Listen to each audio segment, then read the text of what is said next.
As Bangladesh gears up for a general election in January next year, we urge all political parties that পাতানো হবে আশঙ্কা কার মাত্র জুম্মায় 8 দিন হয়েছে ডক্টর ইউনূসের যে সিপাহ সালারগুলো ছিলেন উপদেষ্টা পরিষদের সবচেয়ে প্রভাবশালী উপদেষ্টা আসিফ মাহমুদ সাবেক। আসসালামু আলাইকুম ভিউয়ার্স, দেশ ও দেশের বাহির থেকে যারা আমার ভিডিও প্লে করেছেন জানাচ্ছি আন্তরিক শুভেচ্ছা অভিনন্দন। আশা করি সবাই ভালো আছেন, সুস্থ আছেন আলহামদুলিল্লাহ। তো ভিউয়ার্স, বাংলাদেশ আগামী 13 জাতীয় সংসদ নির্বাচনকে কেন্দ্র করে রাজনৈতিক প্রেক্ষাপট ব্যাপকভাবে উত্তপ্ত হয়ে পড়েছে। সারা বাংলা যেন এখন গণতন্ত্র রক্ষার এক ব্যাপক প্রচেষ্টা চলমান। ঠিক এমন মুহূর্তেই বাংলাদেশের অভ্যন্তরীণ নির্বাচনকে জাতিসংঘ কিভাবে হস্তক্ষেপ করবে বা এটার সম্পর্কে তাদের সর্বোচ্চ স্পষ্ট বিবৃতি তারা জানিয়ে দিয়েছেন। কেননা বাংলাদেশে নতুন করে পাতানো একটি নির্বাচনের আত্মপ্রকাশ হচ্ছে বলে এমনটাই মন্তব্য করেছেন উপদেষ্টা আসিফ মাহমুদ ভূঁইয়া। এই উপদেষ্টা আসিফ মাহমুদ ভূঁইয়ার এই বক্তব্যকে কেন্দ্র করে জাতিসংঘের বিশেষ এক লগ ইন টিম বাংলাদেশে যা পর্যবেক্ষণের জন্য আসতে চেয়েছিল তারাও এখন নিষেধাজ্ঞার পথে রয়েছে। ঠিক আগামী নির্বাচনটা বাংলাদেশে কতটা ফাঁদে ফেলানো বা ভয়ঙ্কর একটি অস্থিতিশীল বিশৃঙ্খলার দিকে চলে যাচ্ছে বিস্তারিত আপডেট জানবো রিপোর্টে। সো ভিডিওতে যাওয়ার আগে ছোট রিকোয়েস্ট করবো, যারা চ্যানেলটি সাবস্ক্রাইব করেননি সকল আপডেট সবার আগে জানতে অবশ্যই চ্যানেলটি সাবস্ক্রাইব করে পাশে রাখবেন। দর্শক আসুন স্ক্রিনে। As Bangladesh gears up for a general election in January next year, we urge all political parties, their supporters and the security forces American একজন রাজনীতিবিদের সাথে আমি কথা বললাম, যিনি বাংলাদেশের রাজনীতির উপরে কাজ করছেন। তো তার কাছে আমি জিজ্ঞেস করলাম এই অবস্থায় নির্বাচন যা হতে যাচ্ছে আওয়ামী লীগকে বাদ দিয়ে এই সম্পর্কে যুক্তরাষ্ট্রের অবস্থান কি এবং বিশ্ব রাজনীতির অবস্থান কি এবং ডক্টর ইউনূস কি করতে পারেন। তিনি পরিষ্কার বললেন যে দেখুন, যুক্তরাষ্ট্র পরিষ্কারভাবে ভারতের সাথে এক হয়ে ঐক্যবদ্ধভাবে ইনক্লুসিভ নির্বাচন চায়। কোনো বিশেষ দলকে নির্বাচনের আগে তাদের নিবন্ধন স্থগিত রেখে বা তাদের কার্যক্রম অ্যাক্টিভিটিস স্থগিত রেখে যে নির্বাচন করতে চাচ্ছে এটা দুরভিসন্ধকমূলক। এবং আমরা খবর নিয়েছি, তিনি বললেন যে বাংলাদেশের 50%-এরও বেশি মানুষ সেই দলটিকে পছন্দ করে, এমন একটি দলকে তাদের নির্বাচনে অংশগ্রহণে অধিকার স্থগিত রেখেছে। এইটা করে ডক্টর ইউনূস বিরাট অন্যায় করছে। এটা পৃথিবীর কোনো দেশ সহজভাবে নিচ্ছে না। একটি দলে যদি কোনো ব্যক্তি অন্যায় করে তাকে দেশের আইন অনুযায়ী তার অপরাধের বিচার করার বিধান আছে, কিন্তু সেই কয়েকজন লোকের অপরাধের জন্য টোটাল দলকে বাদ দিয়ে দেওয়া সকল অ্যাক্টিভিটিস থেকে এটা মানবাধিকার লঙ্ঘন এবং এটা যুক্তরাষ্ট্র সমর্থন করে না। এই জন্য যুক্তরাষ্ট্র সরকার পরিষ্কারভাবে বলে দিয়েছে এবং সেই অনুযায়ী ভারত সরকার বাংলাদেশকে বারবার বলছে এবং সেই অনুযায়ী উনি এটাও বললেন যে সম্প্রতি former prime minister Mrs Zia মারা গেছেন। উনি এইভাবে বললেন যে সেই অনুষ্ঠানে ভারতের পররাষ্ট্রমন্ত্রী উপস্থিত হয়েছিলেন এবং তিনি উপস্থিত হয়ে জামাতের সাথে আলাদা মিটিং করেছেন এবং বিএনপির সাথে আলাদা মিটিং করেছেন এবং সেই মিটিংয়ে উভয় পক্ষকে বলে আসা হয়েছে যুক্তরাষ্ট্র ইনক্লুসিভ নির্বাচন চায়, ভারত ইনক্লুসিভ নির্বাচন চায়। এগুলো তাদেরকে মনে করিয়ে দেওয়া হয়েছে।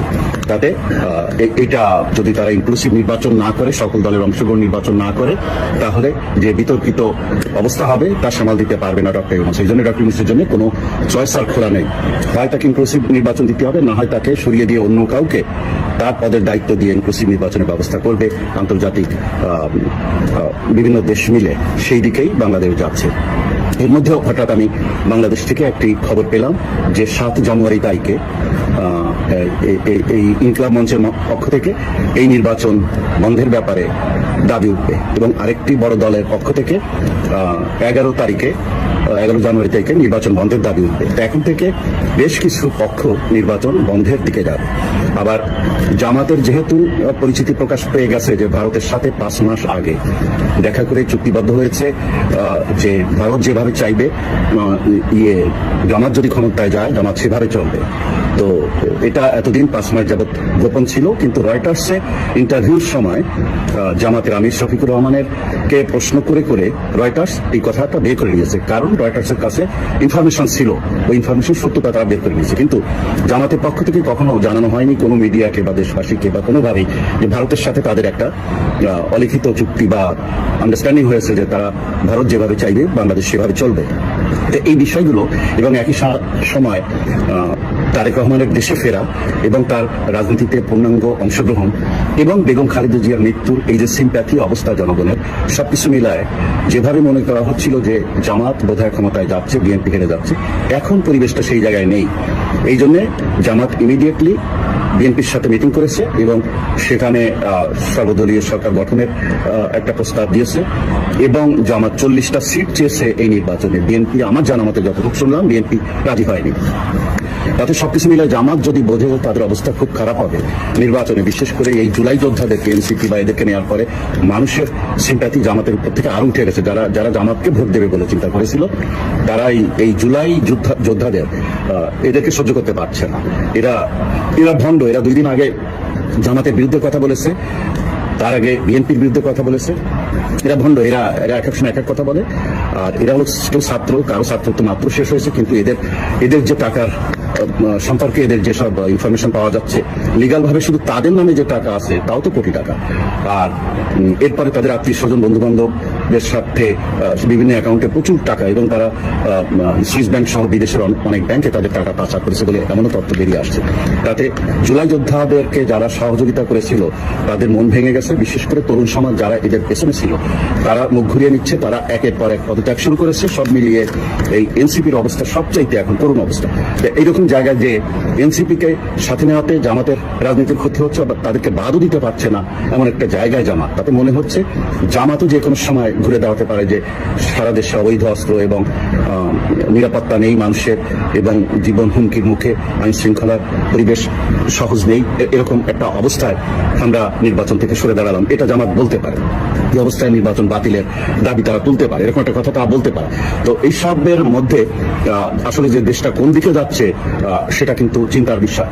কয়েকটি টক শো থেকে জানলাম। দর্শক, স্ক্রিনে আমরা সে সম্পর্কে বিস্তারিত জানলাম। এই বিষয়ে আপনাদের মতামত কমেন্টে জানান। কেউ ভিডিওটি স্কিপ করবে না। তারেক রহমান বাংলাদেশে প্রত্যাবর্তনের পর থেকে সেনাবাহিনীর ভেতরে নানান ধরনের আলোচনা সমালোচনার জন্ম নিয়েছে। তিনি কি আবার লন্ডনে ব্যাকআপ করতে পারেন কিনা? সেনাবাহিনীর সাথে যদি তার সংযোজন সঠিক না হয় তাহলে তিনি কি আগামী নির্বাচনের মাঠে টিকতে পারবেন? কি ঘটতে যাচ্ছে তারেক রহমানের ভাগ্যে? বিস্তারিত আপডেট রিপোর্টে। নির্বাচন তো হবেই, 100% হবে। ডক্টর ইউনূস বলেছেন যে কোনো কিছুর বিনিময়ে নির্বাচন হবে। তবে এই নির্বাচন কেমন হবে? এই নির্বাচন পাতানো হবে। আশঙ্কা কার?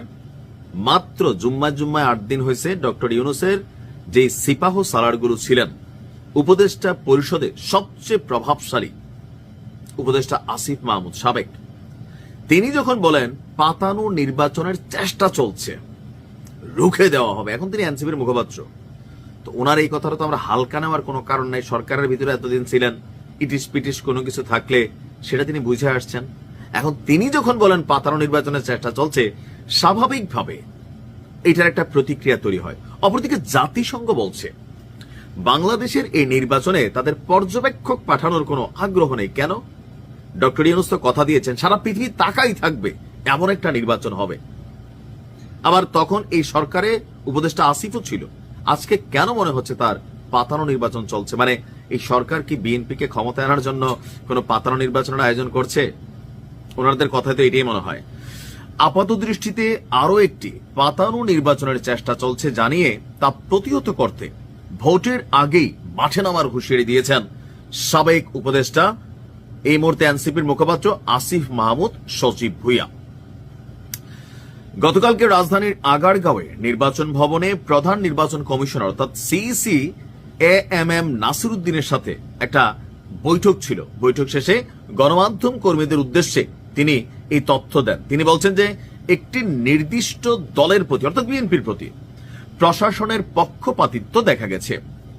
জনরায় প্রতিষ্ঠার আগেই সরকারি কর্মকর্তাদের একটি দলের চেয়ারপারসনের সঙ্গে দেখা করতে যাওয়া বাংলাদেশের গণতন্ত্রের জন্য অশনি সংকেত।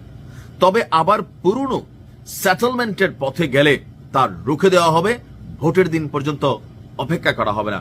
এখন আসিফ সরকারে নাই, সে এরকম বক্তব্য দিতে পারে। তার এই বক্তব্যটা এই মুহূর্তে একটা পলিটিক্যাল বক্তব্য, কারণ সে একটা রাজনৈতিক দলের মুখপাত্র। অপরদিকে আপনার রাজনৈতিক বক্তব্য বিভিন্নমুখী হতেই পারে। তার বক্তব্যটা আমরা এনসিপির রাজনৈতিক বক্তব্য হিসাবেই আপাতত ভেবে নিচ্ছি। তবে সরকারের ভিতরে ছিল, সে হয়তো ভালো জানে যে ওইখানে কি ডাল ঘুটানো হয়, কি চালের ভাত পাকানো হয়, সেই চাল কই থেকে আসে, আসলে অনেক কিছু আসিফের কথার মধ্যে এখানে টেনশনের তৈরি করে। এবার আসেন জাতিসংঘের হঠাৎ কি হইল যে তারা কেন বাংলাদেশের নির্বাচনে পর্যবেক্ষক পাঠানোর পরিকল্পনা নাই, এত বড় একটা নির্বাচন এত বছর পর হবে, এই বক্তব্য দিয়েছে জাতিসংঘ। গতকালকে নিয়মিত ব্রিফিং এ এক প্রশ্নের জবাবে জাতিসংঘের মহাসচিবের মুখপাত্র স্টেফান দুজারিক তিনি বলছেন আসন্ন ত্রয়োদশ জাতীয় সংসদ নির্বাচনে কোনো পর্যবেক্ষক পাঠানোর পরিকল্পনা নেই জাতিসংঘের।